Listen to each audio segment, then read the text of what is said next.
Hello, everyone, and welcome to another episode of Player One. I am Dem, and I am here once again with Beck, Nathan, Jacob, and a special guest. You may know him, in fact, a musician, comedian, and theatrical. That is the wrong word. Are you theatrical? I feel like you're theatrical. I meant theoretical. I'll roll with it. Theatrical. It's going well. Give it another spin. Give it another spin. Yeah, I'll just keep saying it until it eventually comes out. A theoretical physicist from NSP, Starbomb, and more. The definition of the strong and silent type with a PhD title that really does just roll off the tongue. Please welcome Brian Wecht, or Ninja Brian. Hi, everybody. Thank you so much for having me. Great to have you. Great to have you. Thank you for joining the show, of course. Dem? Yeah, well, I'm chuffed and I'm up first, so let's rumble. Let's get some questions. So, of course, you've done a lot of stuff with the Game Grumps, and we're a video game show, so where to start? But with video games. So, are you into video games? Yeah. I mean, I've been into video games since I was a kid. I had an Atari 2600 and an original NES, and all the old school, early 80s, mid 80s game stuff, and I had to take a little break when I was in grad school just because of, I had to do work. But I've been gaming throughout, and now I play video games with my daughter, who is just turned 7. And so I'm gaming with her now. Yeah. Oh my gosh, that's so nice. Are there any favorites amongst the fan? She's a big Mario fan, of course. Right now she's really she just hit an age where she can play completely by herself, and the big thing was now she can read, right? So once she could start to read, then it was all right, she can just go. So she's really into Stardew Valley right now. She has her own little farm, and we played it together a couple years ago, but I had to read everything to her, and now she can read by herself, so she loves that. And then any Mario game, she's very into Odyssey. Right now we've been playing Cuphead together, which is one of my all-time favorite games. I just love it so much. It's so hard though. It is really, really hard. I'm trying to tell me if you think this is just maybe a justification, but I feel like it's good for her to watch something that rewards perseverance. You know what I mean? And it's so hard that there's just no way to do well at it right away until you've died 100 times with each boss or whatever. So I feel like it's kind of teaching her perseverance, even though she's too little to play it. For a 7-year-old, it's way too hard. But she can watch me fail over and over and over and over again. And we played it a couple years ago, but I actually just replayed the whole thing in the last week or so. I love it. And we actually the music for that is just unbelievable. Yeah. Christopher Madigan wrote the score, and it's just one of my favorite things. I mean, a live band, with all recorded in this old school kind of 20s, 30s big band style. I just think it's some of the best video game music ever. It's so fantastic. Would you call him one of your favorite composers, perhaps? Well, I don't know. I love this particular score. I don't know anything else he's done, but yeah, I mean, just based on this, for sure. Yeah, I think the Cuphead score is really an amazing achievement. Not amazing. Well, if we jump onto some of your characters and your works, how did you come up with the character you're most well known for, Ninja Brian? That was with my comedy partner Dan Avidan. For our band NSP, and it was we came up with can I say the full band name on the air? Yeah. Okay, great. So the full band name is Ninja Sex Party, and that was Danny's idea essentially before we ever met. He was like, someday I want to be in a band called Ninja Sex Party. And then when we started trying to come up with what is this band, we met through a friend of a friend. He was like, well, I think I'm, I, Brian, I'm not a singer. So it was pretty clear that he would be the voice and I would be the instrumentalist. And he was like, well, obviously I'm going to sing. And we thought, what would be a fun other character to have? Or there's ninja in the band. So probably I'm a ninja. And I'm playing the piano. And then it was just there was a bit of discussion early on. Do I ever take the costume off? Am I masked sometimes? Do I talk? And eventually we just decided it was more fun to have a character that was just the ninja all the time and never spoke. It seemed like a more fun choice for the comedy, even if it meant that, no one ever knew what I looked like. So, but whatever, it was funnier. And so we just decided, and then through the course of doing, I think we just did so we're somewhere in between our 50th and 60th music video, because we've been at it for like 12 years at this point. The character kind of grows and stuff gets added on as more and more videos happen. So the initial idea was ninja, then that became always in costume, silent ninja, and then there have been various other character traits. Like, to me, the most important one that I have to remember is Ninja Brian doesn't blink. And in no videos, to do a take where I blink, I have to say, scrap it. I blinked in that one. We're going to have to use a different take. It just became... Sorry, guys. I'm going to have to cut that one there. I blinked. I'm sorry. That's on me. Yeah, totally. It really is. And sometimes I don't know if this is not an experience I think most people have. When you're really trying not to blink, there comes a point where you can't tell if you just blinked or not, because you're kind of like, your eyes are like going crazy and you can't tell if you're twitching or blinking. Or it gets to be a thing. If I may, I will just jump in and ask. Please. So obviously the character's kind of well known as well for the double, let's say the double salute, the double bird. How did that come along? Because that's very iconic now. I can't remember. It feels like it's always been there. It definitely wasn't at the beginning. I think I unfortunately don't have a great story for you, but the basic idea, if you can't talk, there's only so much you can do, and you get to, it's like body acting or like eye acting kind of stuff. And at some point, it was clear that Ninja Brian was just a complete sociopath. So it seemed like the natural thing for him to do is just flip everyone off. And it became the fun part about that is we started with a lot of live performing in comedy clubs in New York. And then when we were living in different places, there wasn't so much live stuff. And then once we started doing performing again in bigger shows, like flipping people off just became a great way to engage with the crowd. And you can, point at people in the back of the room and throw them the bird. It's great. So it became a fun thing to do at concerts too. Amazing. Super engaging, I feel. Like people would just be like, yeah, right back at you, pal. Yeah, totally. And what I love also, anytime something negative gets appropriated for positive ends, I think it's awesome.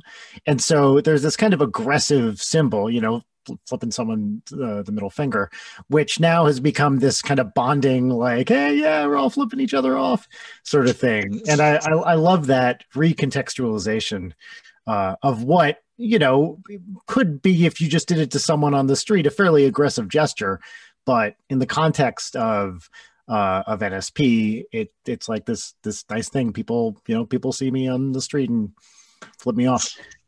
It's great. You say that's the number one thing people do to you on the street? If they see me, it's not like I'm getting recognized all the time, first of all, but if they do know who I am, there's a bunch of like, okay, don't kill me. That's probably the number one.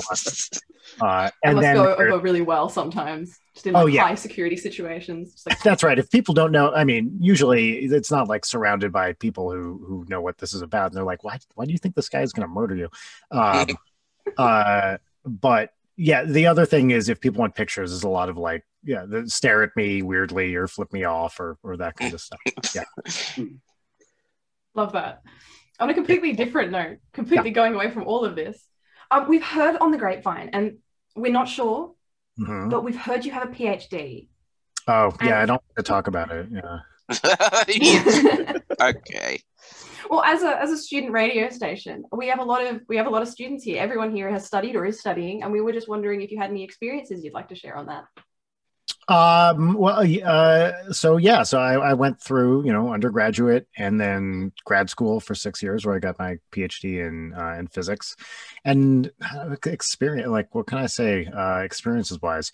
For me, it was a really fun and rewarding and difficult experience. I went to University of California, San Diego for my PhD. And it was great. It's in theoretical physics, which means I wasn't in a lab. I was pretty portable. I had an office, but I could kind of do it wherever. Actually, it was pretty amazing being a grad student in San Diego. So I don't know if you know anything about San Diego, but it is basically the city with the most perfect weather, maybe in the world. And it's just beautiful, like all the time. So I would take a stack of papers down to the beach, which was 10 minutes away from my office, maybe. And I bought a little, like, kind of rinky-dink beach chair. And I would sometimes, if I didn't have to teach or whatever, just go down to the beach with a stack of papers and just sit and look at the Pacific Ocean and read physics papers. And it's, that most people who are in grad school are like stuck in a library, or you're in a lab or something. Yeah. It's, if you're an experimentalist or doing something that requires actual, like, you got to be there kind of stuff. That's way different than what I went through, which is you could kind of do it wherever. And as long as you got the work done, I mean, I needed like a computer and I had to run calculations and stuff. It wasn't like I spent every day at the beach just hanging out. But one of the nice things is occasionally if I was like, okay, this is the time I'm going to just read a paper. Well, might as well do it at the beach today. So that was really nice. Yeah. Yeah, it would have been. In Melbourne, it's grey every day. It's a great place to go if you don't want to go outside. Yeah, Melbourne weather like changes every 5 minutes. 4 seasons in one day. 4 seasons in one day. It looks sunny. It's going to rain.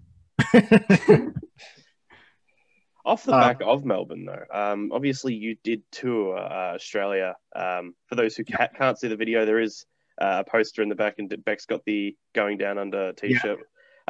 How was that experience traveling through Australia for not only a show, but just in general for, I guess, the difference in crowds and I guess just what did you do? How'd you survive down here?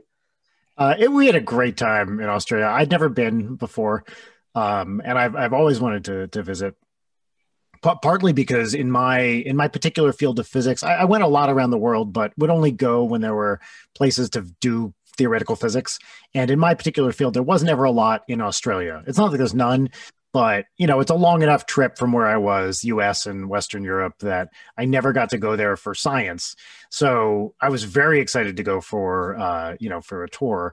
We didn't have a lot of downtime, honestly, and because of how big your country is, we flew everywhere. So we had to take this team of like, whatever it was, 12 people with, God knows how many instruments flying from airport to airport, loading everything in and out. So we didn't have a lot of like leisure time. I'm trying to remember what were some particularly memorable things. The big bummer to me of the trip was we had, I think, less than 24 hours in Melbourne specifically. Like we landed, went to the venue, and had to leave at 6 a.m. the next morning for a flight to, God, where was it? I think we were going to Auckland from there. So we had, in what I have been told by numerous people is the coolest city in the country, we got to do literally nothing. I went to a bookstore. That's what I did. I went to a bookstore 2 blocks away from the venue, and that was my experience. And I was so There's some good bookstores in Melbourne, though. I have to say that. Yeah, you guys, I'm sure will know the one I'm talking about. Where I can't remember what the name of the venue was. It was about 2 blocks to there and had an escalator going down. It was like a 2-floor bookstore. Was it Minotaur? That's possible. Did it sell lots of like comic books and stuff? Not that I recall. Okay, not that one then. I remember a 2-story bookstore, and you go in on the upper floor and then take the escalator down. It was pretty big, but that's all. My first thing anytime I go to a city is look for the cool bookstores. And yeah. And I will ask just on the back of that as well. Obviously, traveling. You mentioned the instruments. When you traveled, you had TWRP Tupperware Remix Party with you. Did you ever get any fun questions from airport staff about the costumes or anything coming with you? Because I imagine that would have been a conversation in of itself. I think we didn't really. They've seen so much. If you work at an airport, you have seen everything. So the confusing thing that we got is, every immigration/customs person has kind of a different understanding of what the rules for equipment are. So it was always like, okay, what are you guys bringing in? And that was the main thing. No one ever acted super weird. TWRP does have very nice notes in their costume, like chests in their suitcases for those, which are these big, like, you remember Doc Brown's big yellow cases from Back to the Future? They look like that, and they have, so they're the giant, it's like they're like a meter long or something. There are these big cases with all these costumes in it, and it says, dear security, in the USA it's the TSA, but dear TSA or security, please be nice to these costumes. We don't have more. But to go back to your original question, the crowds in Australia were amazing, like just super supportive and fun. Every show we went to, we felt the love, and it was the kind of, like, as soon as we left, we were like, we got to come back. And this was such a great experience. We wish we had been able to schedule, a few more dates and stay a bit longer. So we had a really, really great time. Yeah. I guess again about the the instruments again. I guess for like a lot of the earlier Ninja Sex Party stuff, you were playing like all the instruments. Like, was it hard learning all those instruments? Like, I can't even learn one. Well, I cheated, because I did them all digitally. So I didn't need to learn guitar or bass. I'm not a string player at all. The instruments I play are piano and in woodwinds, mainly saxophone. And I can't even remember if we used the sax on any NSP songs. But yeah, so I did everything digitally. So I didn't actually have to learn any of the instruments. I could just find decent patches, synthetic instruments, synthesized instruments on the software I was using. So, but actually, that's a big part of the reason that NSP became basically a synth rock band, because a lot of the guitars and horns on, digitally sound terrible. Like, they're just awful. And I didn't have the money. And if you get the really good ones, they're really expensive. I couldn't afford like an amazing, guitar sound or whatever. So the sounds we could get that to sound the best that we could also afford were synthesizers. And that's really why we kind of ended up being a synth pop focused sort of act. It's because that's the stuff I could get to sound good on my own. Amazing. I mean, Hans Zimmer is a classic synthesizer user. Synth user. So like anything can be done with a synth. I don't know, man. I feel like that's a pretty good vibe. Yeah, like and it was also, we were big 80s music fans anyway, and so it really fit with our aesthetic. But yeah, no, synthesizers, I mean, it's such a broad term, right? Synth can be basically anything these days, Exactly. Yes. It's incredible. I'm a very big fan of synthesizer music, I must admit, and also an equally big fan of Ninja Sex Party for about 9 years now. And I'd love to ask questions, yes, about that. You guys got me through a lot of exams and studying, just sitting there doing my postgraduate studies, listening to Ninja Sex Party on repeat. And I want to know, after listening to all those albums, how has your process for writing songs and making albums evolved over the years? Yeah, it's very, very different now. Well, first of all, so if you're talking 9 years, this is pre-Grumps for you, right? Like, so you knew NSP well. That's old school. So originally it was just me and my partner Dan, and we would just sit in the room and just come up with stuff. So in the very early days, we would meet in a grungy rehearsal studio somewhere in Manhattan with a out of tune upright piano, and just try to, just figure some stuff out. And then we were mainly a live act. So it was like, okay, what are these? We wrote the songs to be performed live. Then when we started doing more stuff for YouTube and started thinking of them more as recorded, like studio things rather than live things, it's a bit more freeing, right? You can kind of do whatever, because you can do overdubs and you don't have to worry so much about breathing when you sing.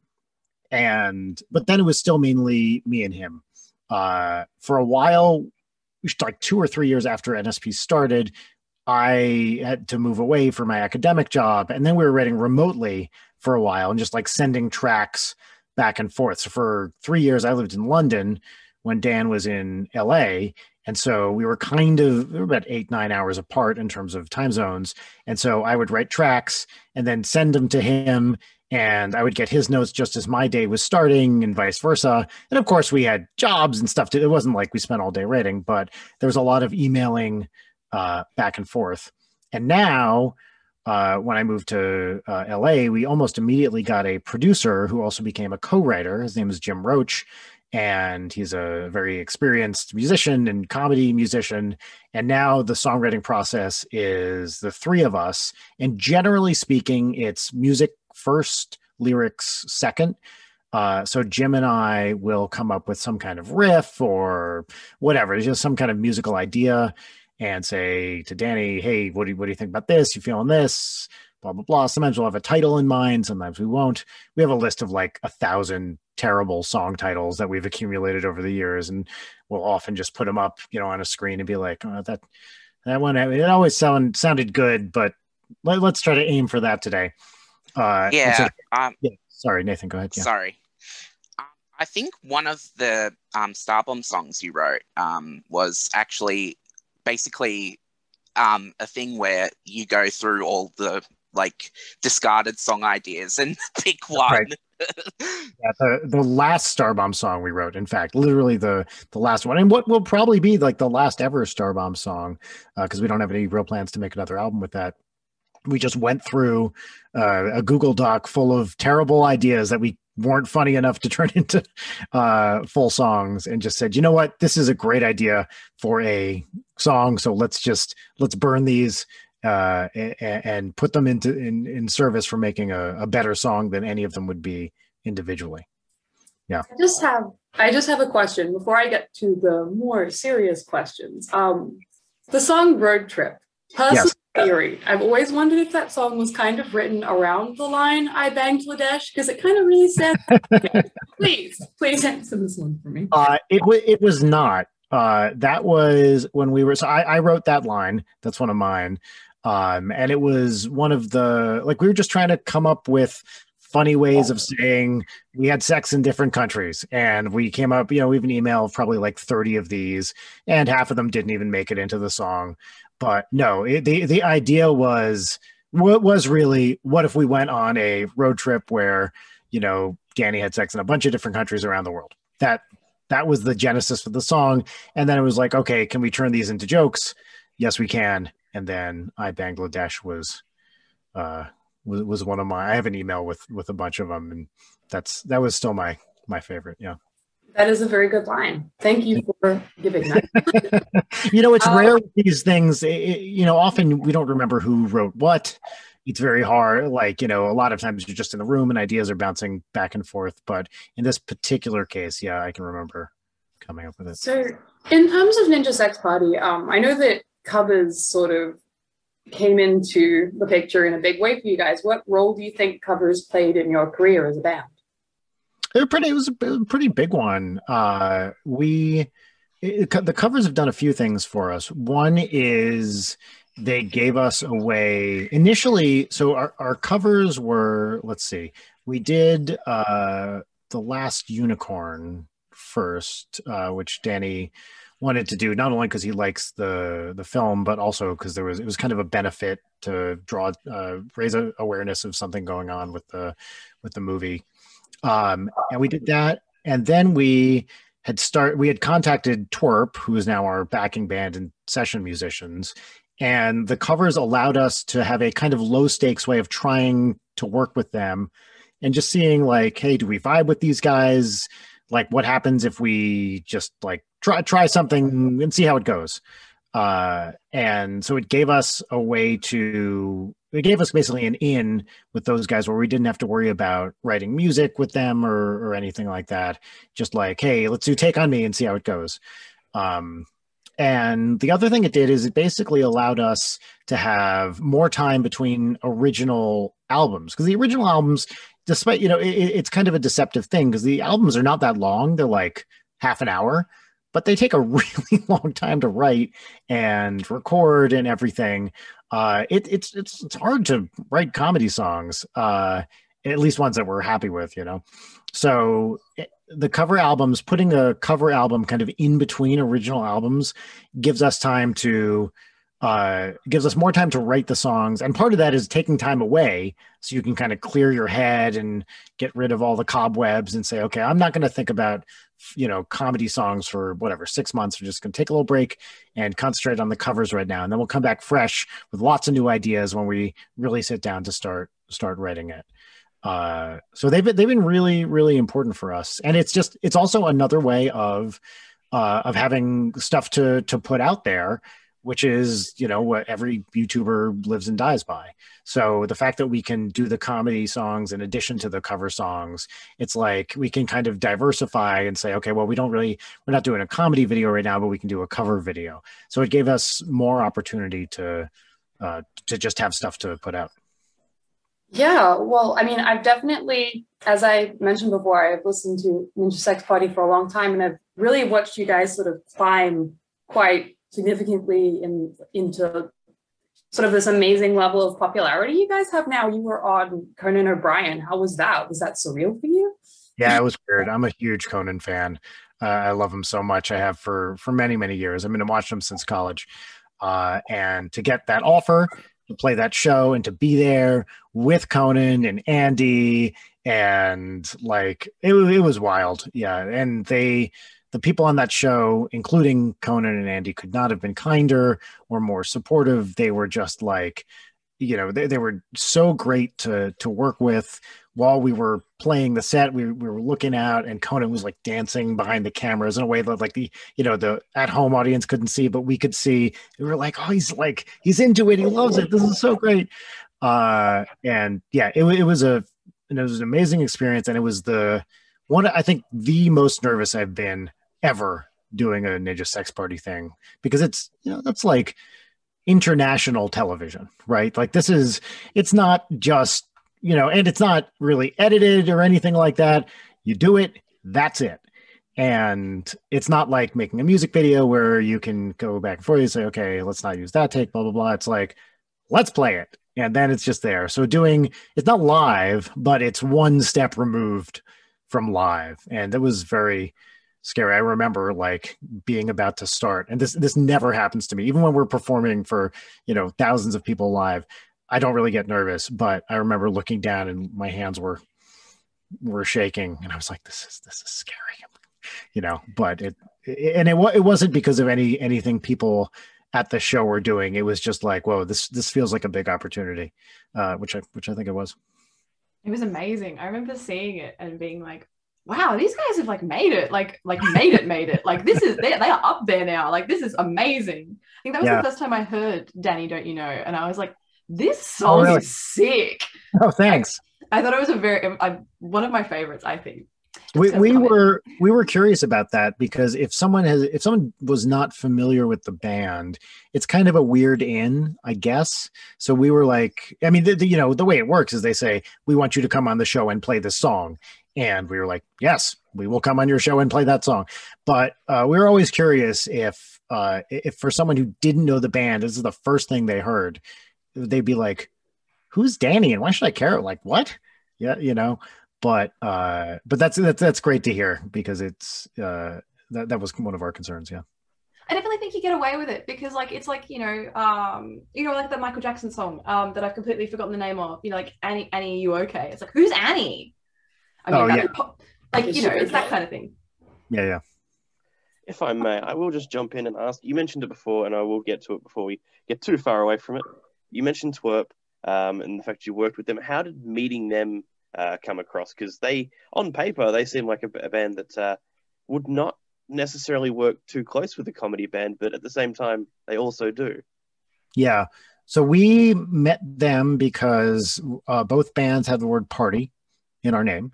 And it was kind of Googling, I think Danny was Googling Ninja Sex Party and just saw Tupperware Remix Party, which is now no longer their name. Now they're just TWRP. But it was that party connection. And then I think Danny reached out to them and was like, hey guys, watched, we saw this music of yours and we love it. Like, and that's it. Literally just like, you did a cool thing. Hi. And then, we kind of struck up a conversation. And then when we found an opportunity to like hang out with them at some point, they visited LA, and it's kind of a very natural fit, because although they're not a comedy band, a lot of their songs are very funny, in more like subtle ways than ours, but they're a little wry, there's kind of a comedic element to them. Some of the stuff they've been doing recently it's definitely not parody, but it is, it's kind of like smooth jazz stuff or like yacht rock stuff, that they're reviewing with. They want to make it really good, but also kind of pointing out the innate ridiculousness of some of the conventions of the genre. So I think there is a lot of overlap there. They're also extremely versatile musicians who can play successfully in any style whatsoever. And that's one of the things that we try to do, is we do try to mix up the styles a lot. We'll do like, on the last album, we have like kind of a prog rock song. We have an acoustic thing. We have like a kind of slow jam. We have a kind of like a Metallica thing. Like, we try to move the styles around quite a bit, and TWRP can keep up with all of them, and in fact make us better, because they're incredible people and musicians. I've got kind of a music nerd question. What kind of setup are you guys working with? Like, in terms of what? In terms of like instruments, programs, gear, that kind of thing. So let's see, when we're in the studio, we usually, our go-to studio in LA here has been Sunset Sound, which has a bunch of different amazing rigs.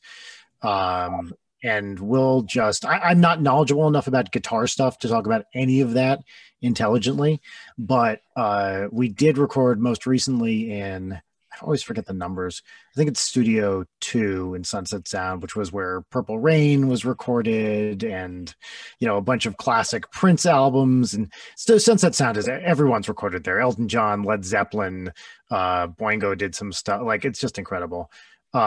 We usually Jim Roach engineers most of our stuff on Pro Tools. For synths, I know Dr. Sung uses a Prophet. I generally, on the NSP stuff, most of the synths I use are on the Logic program, which is the Apple's, it's like the professional GarageBand program, but I do use some Native Instruments synths as well.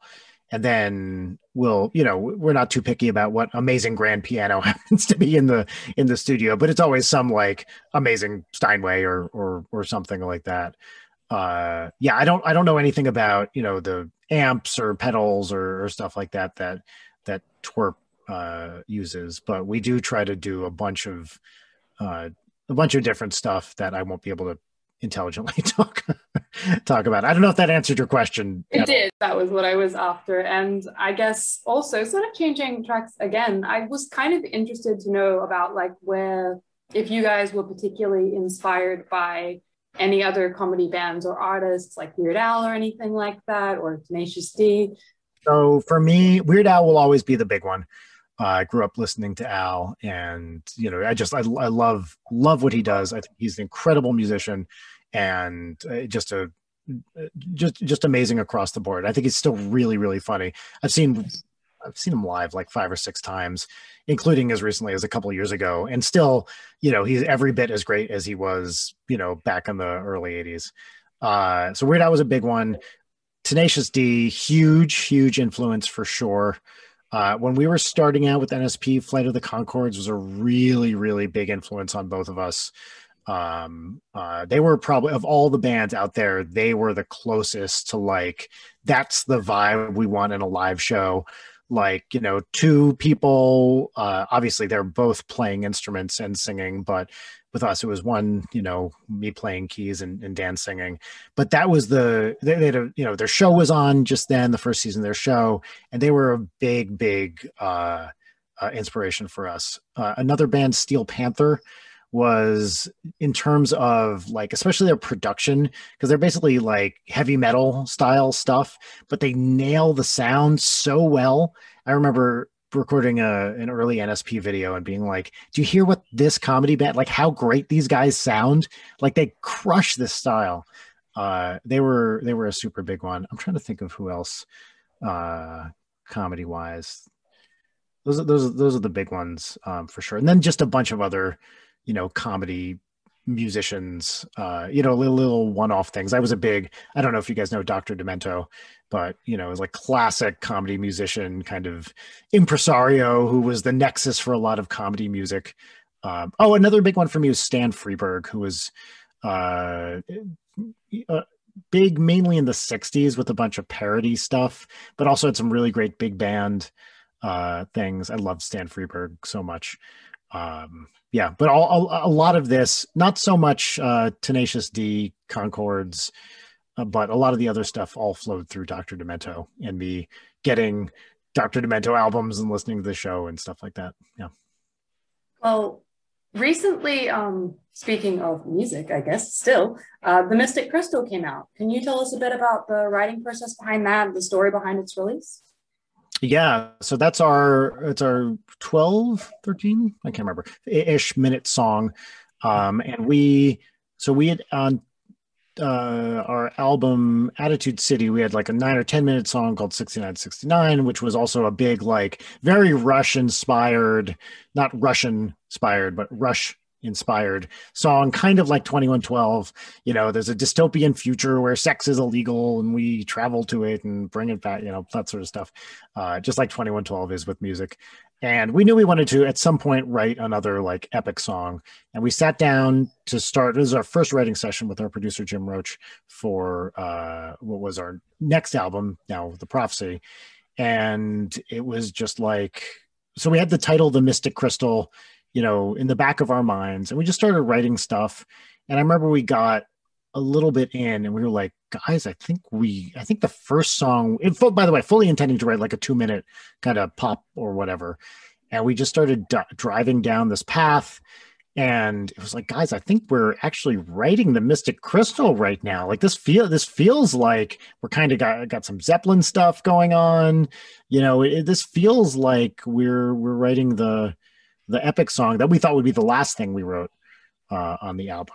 And it just kind of came, we think we took 4 full day sessions to write the bulk of it, spaced out over, probably a month or so.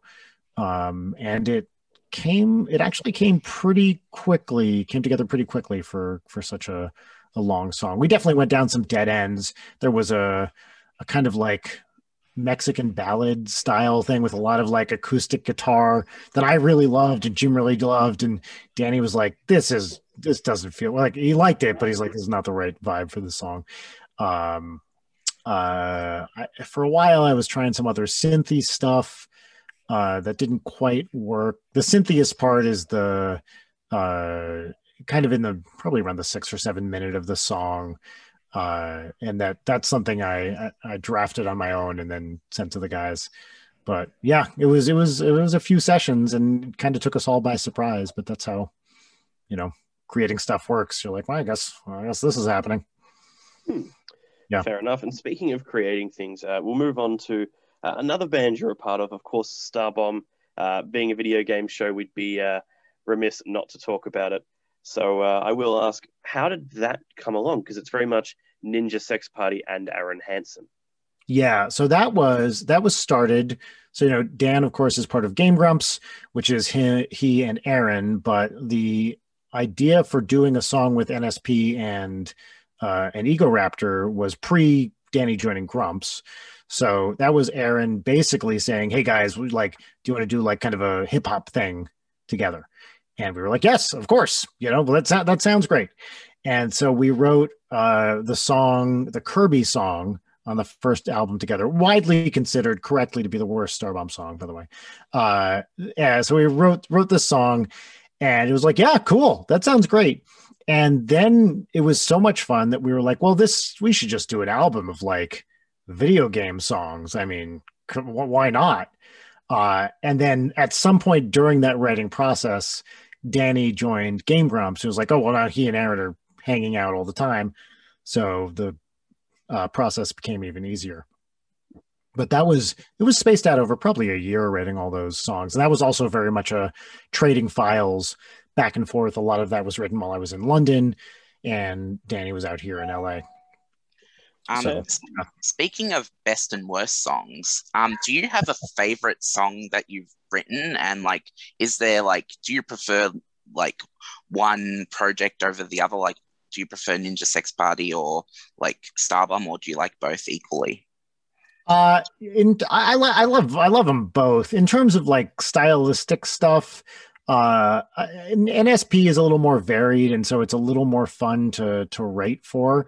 But I actually had a really great time too. When we did Starbomb, all that music, the instrumental music is 100% just me doing it in Logic, and so it was really fun being like, okay, I'm gonna listen to some rap artist and be like, oh, what's sort of a beat like that or inspired by that I can try to come up with. So that was really fun because it was a totally different challenge than writing an NSP song. The hip hop beats are a little bit more repetitive, not to cast aspersions. This is not a negative statement at all, but it's more of a loopy sort of thing usually.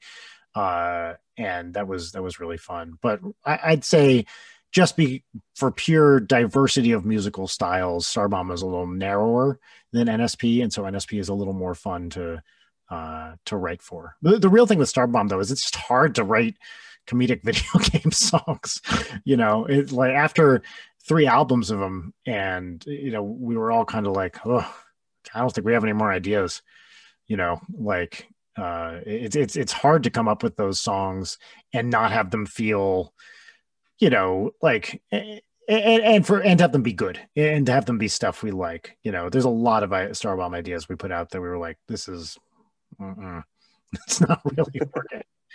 But I love those Starbomb albums. And we have a fun thing we're doing. We haven't really talked about it too much, so there's a little bit of an exclusive, but there's going to be some Starbomb vinyl. We went and kind of remixed and mastered all the albums, and we're going to put out kind of a box setty thing pretty soon. So that's in the works right now. I don't think we've actually talked about that, but yeah, so that's on the agenda. Like that's getting printed now and will hopefully be out in the next few months.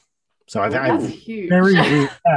very recently revisited all that stuff. And when you revisit something you created a while ago, a lot of the times it's very plausible. You can listen to it and be like, oh God, oh no. But I still think they're really fun, and musically, I'm very proud of them. I really like them. I was literally thinking before we came into this interview, I wonder if they have any vinyl. I haven't actually looked. There we go. Yeah, we're going to do this. I have talked about. We're going to do an NSP. We did a little acoustic show a few months back, and that we're going to put out as a vinyl later in the year. And then at some point, probably next year, we're going to look into doing like a lot more vinyl, maybe all the albums, or maybe just, I don't know, like some kind of compilation type thing. But that process, it takes forever, like to print vinyl. Did you know one of the big vinyl printing plants in the world burned down? Oh my God, really? No. Yeah. And so like there's been a bit of production delays. Also pandemic has totally messed up supply chains. But vinyl's taking a little longer than usual these days. But hopefully for 2022, we can do some more NSP vinyl, because I love vinyl. I want to do them. But the other thing is we want to do them right. So we want to make them, get them remastered for vinyl, and not, we don't want to just put out a, kind of a boring thing that wouldn't be a value add. We want to actually, make it cool. Would you do a classic black vinyl, or would you do like a funky dunky vinyl? We're open to anything. Yeah. Yeah. The box set is going to be fun for Starbomb. There's some cool stuff in there. Yeah. Oh, definitely. Keep your eyes out for that in the near future, hopefully anyway.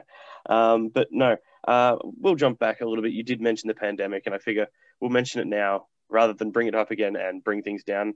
How has the pandemic and COVID affected your writing and the release of music on your end?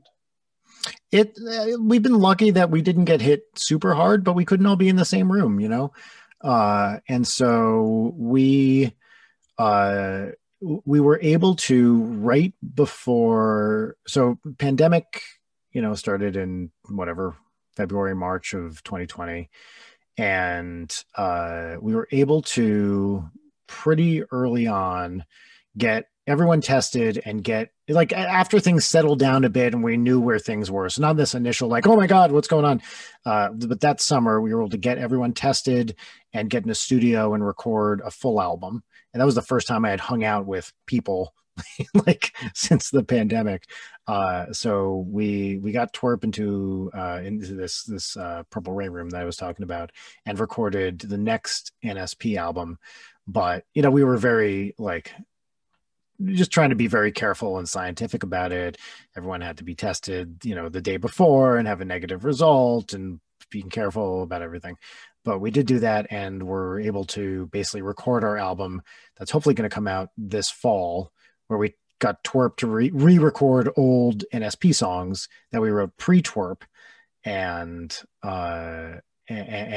do a full album of basically better versions we could do originally of our original songs. And that was, so we were going to try to do an original album last year, and once it was clear we couldn't all be in the same room, it was like, well, we had this idea for a while of TWRP re-recording our old stuff, and it was like, that we can actually do remotely effectively, and then just need to be in the studio for a couple days to record it. So it kind of messed up the writing process a lot. It was easier with, I've been doing some kids music too during the past year for this band Go Banana Go, and that we were able to do remotely very, very effectively because it was a lot more digital and that sort of stuff. But yeah, it messed up our plans for, well, a lot of people went through a lot worse stuff than we did, but certainly we had plans to write, a new original album and tour and blah, blah, blah, and all that kind of went out the window, but we were able to pivot pretty quick into something that worked. We were also going to do a lot more live action music videos, and then had to do all those animated. But one of those was Welcome to My Parents' House, which was not supposed to be animated originally, and now I think is my favorite animated video of ours. So, can't really. I was on repeat in my living room for a long time, and I was at my parents' house, and I was like, I'm sorry, guys, this is just my vibe right now. Yeah, I love that song and that video. Shuchuru, who animated it, he did such an incredible job. That guy's just incredible. And you mentioned Go Banana Go just a minute ago.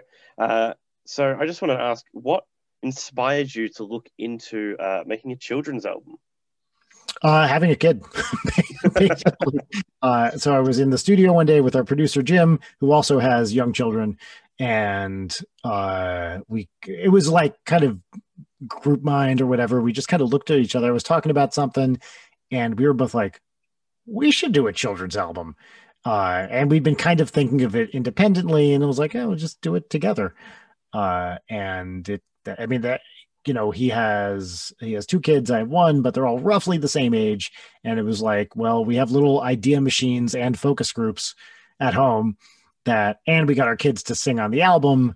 It's great. But every so often, like, we'll just text each other, and I'll be like, you won't believe Audrey just said whatever, Banana Circus. And it's like, yeah, we should write a song called Banana Circus, because kids just say these wild things off the top of their heads. And half of them are incredible children's song ideas. So it was really just having a kid. And also, kids music is fun. It's, it's not complicated. You can make it interesting, but you don't have to overthink it in the way we overthink NSP stuff. It can be just very direct and silly, and it's fun to write that stuff. Very much so. Do you think you'll find yourself maybe writing another kids album in the future? Oh yeah, we actually have a lot of material we're going to keep putting out. So we have a full album with Go Banana Go. We did put out an EP with this guy Flula Borg, who's a German comedian, is very funny. And we have another EP for that coming out, I don't know, next couple of months probably. Ooh, exciting. We're just, that train just keeps on rolling. Like, we just keep having ideas for songs and putting them down. Yeah. And you mentioned, of course, that you are a father. And I just wanted to ask, did you find having a kid changes at least with your music and the Ninja Brian character, some of the jokes that might have been written or how you presented that character? Because I imagine that must be a fun character to explain, not only to Audrey, your daughter, but to family and friends for the first time. Yeah, it didn't change so much, to be honest. I mean, it's, it was kind of its own thing. It did, that band, NSP, has been going long enough where I had a good idea of the character. So I can't say it really changed too much about the ideas for songwriting or whatever. It does present a problem. My daughter is 7 now, and she's just at an age where it's like, maybe now we start letting her listen to the comedy songs. She's been listening to the covers forever, and some of the comedy songs without swearing. Like, she's loved Release the Kraken for a long time because that's basically a little cartoon video I can show her. But I think she's getting, probably not quite yet, but getting close to an age where she can just listen to uncensored NSP songs. What we do is we play the songs for her, the ones that don't have too much swearing, and then where there are moments of swearing, we sing very loudly other lyrics over those. So in the song It's Bedtime, there's a particular curse word that gets dropped. It says it's something bedtime, and we just scream, "It's Audrey's bedtime," really, really loud. So we found little workarounds for some of them, but also some of them are not like, they're just too adult. The really sexual stuff is not appropriate for a 7-year-old. So that is probably a few years at least away. But it is interesting. She actually she goes to a summer camp, and they play music in the morning when the kids are coming in. They're all outdoors, but they have these big speakers. And she went up to request a song. She asked her counselor, she was like, "Oh, can I request a song from Ninja Sex Party?" And the counselor was like, "You can't ask for that band, honey." And she was like, "But that's my dad's band." I was like, "Yeah, but we can't." And she wanted them to play like "Take on Me" or "We Built This City" or one of the covers, not a comedy song at all. But they were just like, yeah, we can't have 7-year-olds requesting sex bands. Like, it's just a little much. Very much so. And I will ask as well, you do have another project, of course, with Late Nights with Brian Wecht. For those who don't know what that is, would you be able to maybe enlighten us just a little bit? Sure. So Late Night with Brian Wecht is a podcast that I do with my co-host Leighton Gray. She is the co-creator of the indie video game Dream Daddy, which was a dating sim, very popular indie dating sim that came out, it was probably 3-4 years ago. So we started doing a podcast together where we talk to digital creators, and it's very loose, long form conversations, not really interviews. Although occasionally we ask substantive questions if, we forget to be cavalier. And actually, it's a pretty chill, just like talking to interesting people in the digital space. We've talked to science communicators, game devs, YouTubers, musicians. Anyone who's doing something interesting digitally is fair game for us to talk to. So yeah, but it's a podcast, and it's a lot of fun. Leighton's the best. She's a really fun, interesting, and talented person. And did you guys play Dream Daddy at all? I touched on it a little bit. It was I'm not the biggest dating sim person, but it was a fun little romp. Yeah, I have to say, I only played it a little bit myself. I'm a voice in it. But yeah, I'm also not much of a dating sim person, but what I did play was pretty great. How was that? Sorry. Connor, our previous EP from last year, he used to mention that that video game a lot. Yeah, it's great. The writing, I was there in the office while Leighton and Vernon were writing it, and it's just a really smart game. And it's, as they have said many times, it's, the surface is, it's a dating sim where dads date each other. But really what it is it's a game about what it means to be a family, and, a game about who you, how you surround yourself with people you love. So in the under the umbrella of, oh, it's a dad dating simulator, there's this very well written and very sweet message that's really at the heart of the game. Definitely. And I will ask, obviously you said you're a voice in the game. Did you find that to be maybe off-putting in any way to play the game and hear your own voice talking back to you? No, it was fine. I was a depressed quiz master, which sure, that tracks. Like, it was great. Fair. And we are leading to the, I guess, the end of the interview. So I will ask some final questions. Obviously, you've worked with many other musicians in your time as a musician. How has that been working alongside people? And are there any musicians that stand out to you as needing more or deserving a lot more recognition than they get? Well, the first thing I'll say is TWRP. Like, I could not be a bigger fan of TWRP. I think those guys are just phenomenal. I love them so much as people and as musicians. I just think they're the best. I think they should be the most famous band in the world. I cannot say enough nice things about them. Another band we've toured with that you guys probably saw was Planet Booty. But they were with us in Australia, right? Did they come to that? I can't remember. I don't think they were, actually. Okay. That was my big introduction to TWRP. Sorry, that's right. Booty, I think, joined us on the last gig of that tour, but not the whole thing. But Planet Booty, they're an Oakland-based sort of hip-hop trio that sings about, basically body positivity and sex positivity and inclusiveness. And they're just so fun, and the songs are amazing.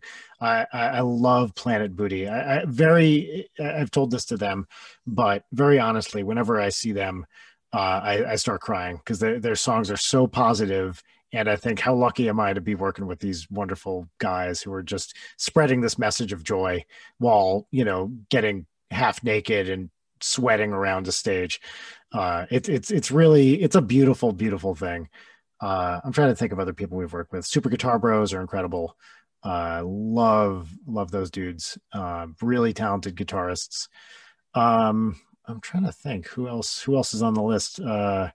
One guy I just did some stuff with is Jonathan Young, who you might know from YouTube, who's a really excellent musician.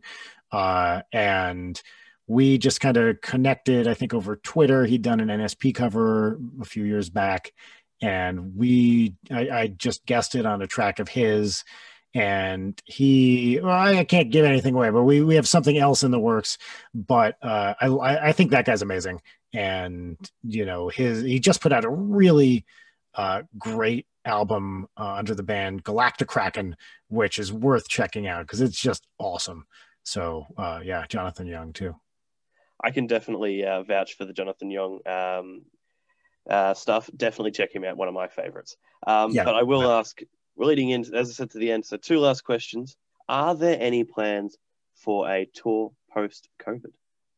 Yep, we're getting holds now. So unfortunately for you guys, it's going to be North America. But we will be back, in Australia at some point. But probably in 2022, we're looking at some dates for US and Canada. Yeah. Exciting. And last question. Do you have, obviously you are huge, you've got plenty of stuff to promote. So where can we find anything that you, Brian Wecht, are a part of? Well, you can find me online at bwecht, BWECHT, on pretty much all the socials. And really, the most regular thing I'm doing right now that I'd like people to check out is the podcast with Leighton. So that's Leighton Night with Brian Wecht. If you search for that, you can find us on anywhere you find podcasts. So that's Leighton. That's